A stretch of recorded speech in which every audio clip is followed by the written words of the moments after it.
Okay, now we're with Nancy. She's the one that's organized the Hurricane City gathering. Weather girl. Also known as Weather Girl and the message board.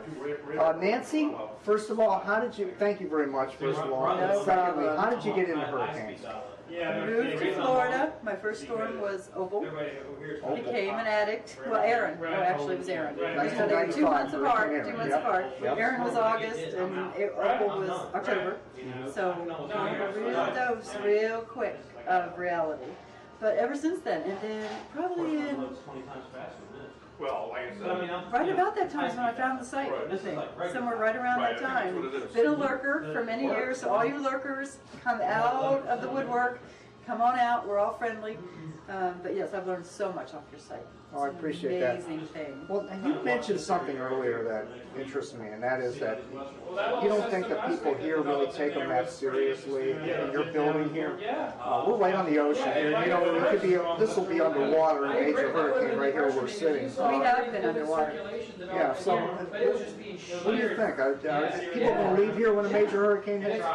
They actually do leave. It's probably me who's the worst about leaving. You want to see the wind? Yeah, I mean, we have people, the second somebody comes in the Gulf, they're gone. They have reservations in Birmingham or Atlanta or somewhere else, but I'm not a big fan of that. And we learned that after Opal, because after Opal they closed the borders. People couldn't get back into the state. People were sitting in the state. My ex-husband at the time was actually a radio personality in town, and we broadcast that storm. We were the emergency broadcast station. So we broadcast that storm out of the emergency management building in Shalimar. A lot of people left the state. They were sitting at the border, along with Dan Rather, trying to get back in, and they wouldn't let them back in. So I pretty much learned right then and there, do not leave the state. Do not go far.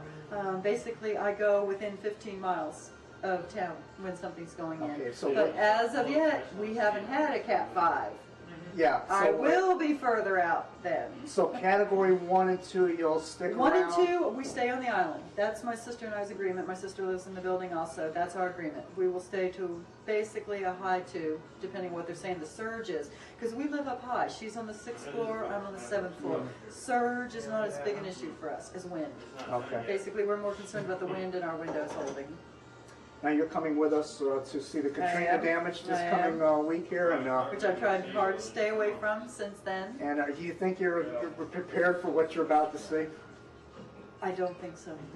And that's what I've heard from everybody. That even though we've all seen the pictures, we've seen video, we've seen everything, I hear seeing it in person is very disturbing. I saw Ellen this week, Ellen DeGeneres. I was actually home one day this week, called her. She's from New Orleans.